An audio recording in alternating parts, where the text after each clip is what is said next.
What's up, guys? Welcome to the Stats Free Sports channel. Here today to bring you an NBA prediction video on Chris Paul. I believe he'll be traded or he will sign with the Chicago Bulls this offseason. Now let's discuss why.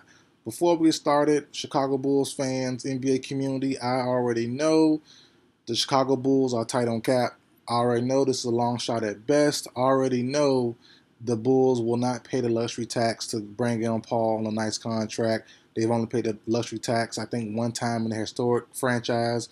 So I know this already. I understand that. But just hear me out. Just hear me out. Let me get through this and then comment down below how you feel about it. So, Chris Paul, soon to be 39 next year, will potentially be waived by the Phoenix Suns unless they change their mind or they can trade him and find a better trade partner for him. He's due about $15 million next season, and that's tough. Chris Paul, often injured. We know the whole story already. He had no rings, often injured when playoff time comes, and when the series gets tight, some always come up. A hand bruise, a tight Achilles, a tight hamstring. Something always seems to ail Chris Paul when it's time to really clutch up and finish a series or finish a close game off. Something always comes up and happens to him. I understand that. And also, going back to the Bulls, there are better teams out there or better situations out there, in my opinion, for Paul. You have the both LA squads, the Lakers and the Clippers. He lives in LA currently during the offseason. His kids go to school in LA, just like Bron. So it makes sense. Why not stay local? Pair up with Bron or pair up with Ty Lue, PG, and Kawhi with the Clippers, his former team, and go back and try to do something there. Me personally, it doesn't make sense. It doesn't make sense. His fit with the Lakers makes no sense to me. As I said, we know his history, and I know Bron has played with the Banana Boat crew. Everyone except for Paul so far. He had Wade twice. He had Melo a couple years ago. Paul will make the finishing crew, but I just think Bron is like, hey, it sounds good. If we were younger, maybe. But if he's really trying to win, there's no way in the world LeBron would A-OK Chris Paul going to the Lakers. Now, going to the Clippers, I like Russell Westbrook more. Right now, and for this Clippers squad, Russell Westbrook fits a lot better than Chris Paul does, in my personal opinion. Like I said, Paul's a better point guard, we know. Paul's a better setup man, we know.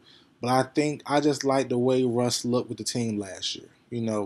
I just like it. For me personally, Houston, him going back to Houston, I get it, but I don't let this. I would rather have the young guys progress and learn on their own. You have a better coach now in Ime Udoka.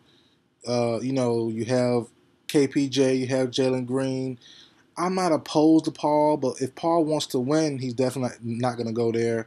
And then if him and Harden goes back there, how would it work with Green and KPJ? And, that's just a big mess with the vets and young guys. So that doesn't sound about right to me, honestly. So I'm looking at the East. I'm looking like, man, what teams could use a point guard, has two offensive stars, you just need someone to facilitate and just play a floor leader. The Chicago Bulls. They need a guy like Chris Paul. They had one in Lonzo Ball. Lonzo, we know, out for a while. We're not quite sure. If you listen to the reports, the Bulls don't believe he ever going to come back and play ball ever again. So there is a chance that the Bulls can get a cap relief from Lonzo's injury, but I know it won't hit until the following season, the 2024-2025 season. I do understand that. So fine, there's no problem. That won't affect Paul and him signing with the Bulls this season. So right now, the Bulls have three key free agents. You have Kobe White, who has admitted and said himself Chris Paul is a mentor to himself. You have Damsu, the guard out of Illinois a couple years ago, pretty solid. He's okay. And then you have Nikola Vucevic, big man center, who could be a sign and trade option also. So those are your key three guys. Me personally, you have Caruso still, fine. You go ahead, keep him or trade him. You have Kobe White. I must re-sign him, and he will be my campaign to Chris Paul. If Chris Paul's injured, which is likely to happen at some point, if Chris Paul gets a rest day, if Chris Paul is out for some weird reason or some reason, you can have Kobe White start. But he's like your pseudo campaign in this situation. And then, like I said, Nikolai Vucevic, sign and trade, keep him, whatever you want to do. Whatever is the best decision. But you have two guys there in Zach LaVine and DeMar DeRozan who, if you squint your eyes really, really good, and you can really see a KD, Devin Booker type of guys, and he wants this Phoenix, and they can win in the West. I mean, win in the East, in my opinion. They really can if Paul is there. Surrounded by a good team. Like I said, Caruso, Kobe White, Vucevic, sign and trade, or keep him, whatever. If you can picture Zach LaVine, which he does, give you about 20-25 a night. DeRozan give you about 20-25 a night, same as D-Book, same as KD. I know they're not the same players. I understand that. Booker and KD are individually and better together than DeMar and Zach LaVine, but they aren't that far off as far as duos go. They aren't that far off. So I think if you have Paul man that team there, pray for Embiid to not have a good team around him or to not show up during the playoff. Pray for the Knicks to be the Knicks. Pray for Boston to self-implode again. Pray for Giannis not to be, Giannis and the Bucks kind of struggle during the playoffs. There's a chance the Bulls could make some noise. You never know. You never know. Like I said, this is a long shot of the move even happening. This is a long shot of if the move does happen, the Bulls be a true contender in the East. But I think this is their best chance. I think if they don't nail Paul, they just resign Kobe White.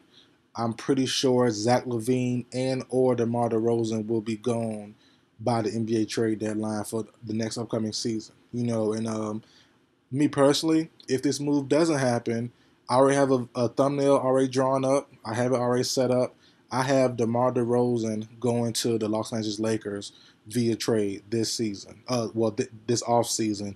It just depends on, as I said, what moves happen. If Chris Paul comes there or not. Obviously, if Chris Paul comes or another star, star center or star point guard comes, then cool. I'm pretty sure DeMar and Zach will be on the books for at least right now. But if that doesn't happen, I wouldn't be so surprised to see one of those two guys traded this offseason. But as I said earlier, I do understand the Lakers and Clippers staying with Phoenix makes sense.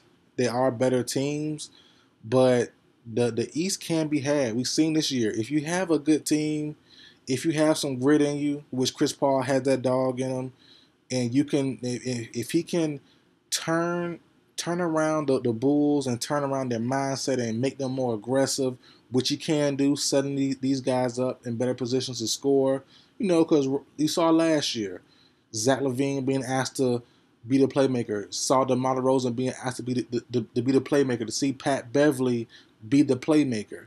That's not ideal. You had a set-up guy like Chris Paul, that makes the most sense. You can have DeMar DeRozan take over when he needs to. You can have Zach LaVine take over when he needs to. But if they can't, you have a guy like Chris Paul who can make it do what it do. And he's been doing that for a long time now. So I would love to fit there. I know it's a long shot, as I said earlier. The Lakers, and that fit, it sounds good. It feels good. It makes sense. But come on now. Realistically, no. No. Lakers do not need. I'm sure Lakers fans don't want Chris Paul either. I'm not a Lakers fan. I can't speak for him. But if it was me and you telling me we have one more shot maybe, and we're gonna rely on Chris Paul to be our star guard for the full season, including playoffs, no, we can't do that. But if you say, hey, you pass me off to two young bucks, like, well, DeMar not that young, but he's younger than Paul. He's like 31, 32. You give me the ball. You give the ball to DeMar DeRozan. You set up Zach LaVine nicely. You set up Vucevic or whoever your center is. You have Kobe White behind you in case you're down, in case you're this. You know what I'm saying? In case something happens to you, or you need like a quick breather. You have Kobe White who can score in bunches, who can do a little something as a playmaker too.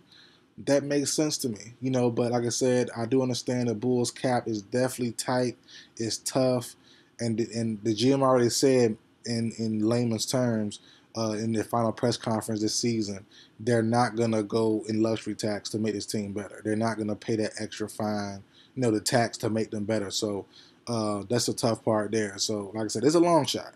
It might not happen, probably won't happen. The odds are low, but my predictions have been low before. My odds have been low before, and I've got them right.